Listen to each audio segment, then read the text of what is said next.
I hope कि तुम लोगों ने मणिपाल एंट्रेंस एग्जामिनेशन यानी MET 2024 के लिए अपना हॉल टिकट डाउनलोड कर लिया होगा। अगर तुम लोगों ने अब तक ये हॉल टिकट डाउनलोड नहीं किया है तो तुम्हें लिंक डिस्क्रिप्शन में मिल जाएगी, उस वीडियो को जाकर देखो, या फिर तुम नीचे पिन्ड कमेंट पर भी उस वीडियो के लिंक को देख सकते हो और जाकर आसानी से अपने हॉल टिकट को डाउनलोड कर सकते हो।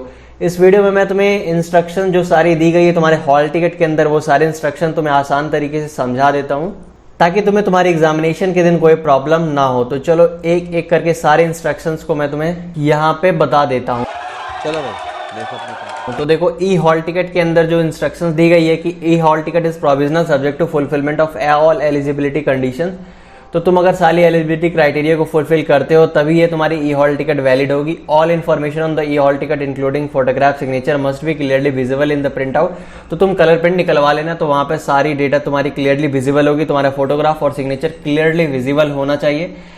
और ये तुम्हारी रिस्पॉन्सिबिलिटी कि तुम अपने हॉल टिकट में टेस्ट डेट, कैंडिडेट नेम, तुम्हारे नेम, एप्लीकेशन नंबर, प्रोग्राम और कैटेगरी को चेक कर लेना। Candidate must not mutilate the E hall ticket और चेंज एनी एंट्री। तो तुम हॉल टिकट को तोड़फोड़ मरोड़ करने की कोशिश मत करना और साथ ही उसमें दी गई डेटा को किसी भी तरह से चेंज करने की कोशिश मत करना। ये जो दूसरी इन्फॉर्मेशन दी हुई है, 1 hard copy of e hall ticket must be brought on the day of examination to be signed by the invigilator. तुम्हें एक हार्ड कॉपी ले जानी होगी तुम्हारे एग्जामिनेशन के दिन तुम्हारी ई हॉल टिकट की, ताकि तुम उस पर इन्विजिलेटर की साइन करवा लो और यही हार्ड कॉपी को तुम्हें फिर से लेकर आ जाना है। और इसे तुम काउंसलिंग पोर्टल पे जब तुम्हारी काउंसलिंग स्टार्ट होगी तो तुम्हें यहाँ पर यही सेम साइंड हॉल टिकट को वहां अपलोड करना होगा तुम्हारे काउंसलिंग रजिस्ट्रेशन के टाइम। तो ये चीज तुम भूलना मत, तुम जरूर से एक हार्ड कॉपी लेकर जाना और वहां पर सिग्नेचर करवा लेना और साथ ही उसे वापस भी ले आना। E hall ticket is not transferable to any person. Impersonation is a legally punishable offence. तो तुम इस ई हॉल टिकट को किसी और को नहीं दे सकते हो, तुम्हारे बदले अगर कोई यूज करता है तो ये पनिशेबल ऑफेंस है और तुम्हारे ऊपर लीगल एक्शन लिया जाएगा। तो इस तरह की चीजें करने की कोशिश एकदम मत करना। फोर्थ जो इंस्ट्रक्शन दी हुई है,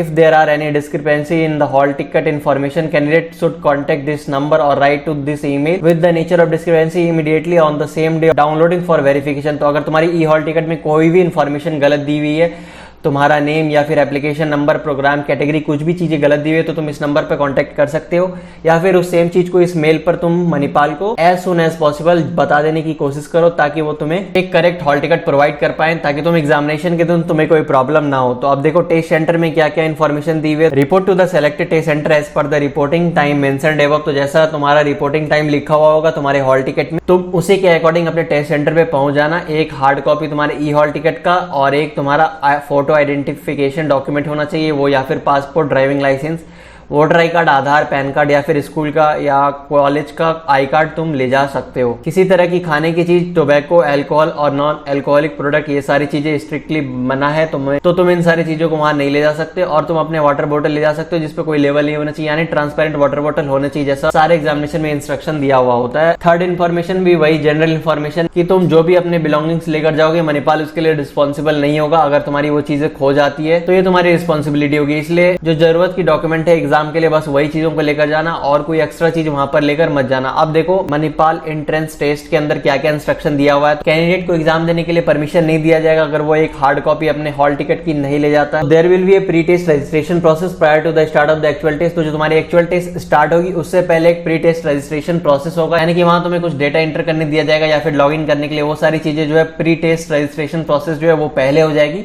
जो तुम्हारे हॉल टिकट में जो एग्जाम का टाइम दिया हुआ है वो तुम्हारा एक्चुअल टेस्ट तब से स्टार्ट होगा। कैंडिडेट को उसी तरह से अपने पोस्ट टेस्ट यानी एक्चुअल टेस्ट को प्लान करना है कि कैसे कैसे तुम अपने आंसर्स करोगे। तो रफ वर्क के लिए तुम्हें अपना पेन पेंसिल लेकर वहां एग्जामिनेशन हॉल में जाना होगा। तुम्हें वहां पर 2 रफ शीट प्रोवाइड किया जाएगा और तुम्हें वो टेस्ट सेंटर में ही दिया जाएगा। वहां पर तुम्हें एप्लीकेशन नंबर, नेम और सिग्नेचर अपने रफ शीट के टॉप पर कर देनी है। 2 जो रफ शीट तुम्हें दिया जाएगा तुम दोनों के टॉप पर वो तीनों चीजें लिख देना। तो अपना एप्लीकेशन नंबर, तुम्हारा नेम और तुम्हारा सिग्नेचर, और उस रफ शीट को तुम एग्जामिनेशन के एंड में जहां पर तुम्हें सबमिट करने बोला जाएगा वहां पर सबमिट करके आना है। उसे भूलना मत, वो तुम्हें एकदम याद से वहां पर सबमिट करके आना है। अगर तुम वो करना भूल जाते हो तो तुम्हारे आंसर्स की इवैल्यूएशन नहीं होगी, यानी तुम्हारे रिजल्ट भी नहीं आएगी। Electronic device are not permitted. तो ये सारी चीजें सारे एग्जामिनेशन में होता है, तुम्हें कोई इलेक्ट्रॉनिक डिवाइस परमिट नहीं किया जाएगा वहां एग्जामिनेशन हॉल में। मोबाइल फोन, स्मार्टफोन, वॉच, ये सारी चीजें तुम वहां नहीं ले जा सकते हो और सारे ब्लूटूथ डिवाइस भी स्विच ऑफ होनी चाहिए वहां पे। पर्सनल आइटम्स भी परमिटेड नहीं है, यानी कि तुम वॉलेट, पर्स, ये सारी चीजें नहीं ले जा सकते एग्जामिनेशन हॉल में। टॉपिंग डिस्कशन ये सारी चीजें भी तुम नहीं कर सकते हो एक दूसरे के साथ अपने एग्जामिनेशन हॉल में, ये भी अलाउड नहीं है। तुम्हें तो पता है तुम्हारा एग्जाम 2 घंटे का होने वाला है, तो जैसे ही तुम्हारी एग्जामिनेशन एक बार स्टार्ट हो जाती है तो फिर तुम्हें 60 मिनट तक एग्जामिनेशन हॉल के बाहर जाने के लिए अलाउ नहीं किया जाएगा।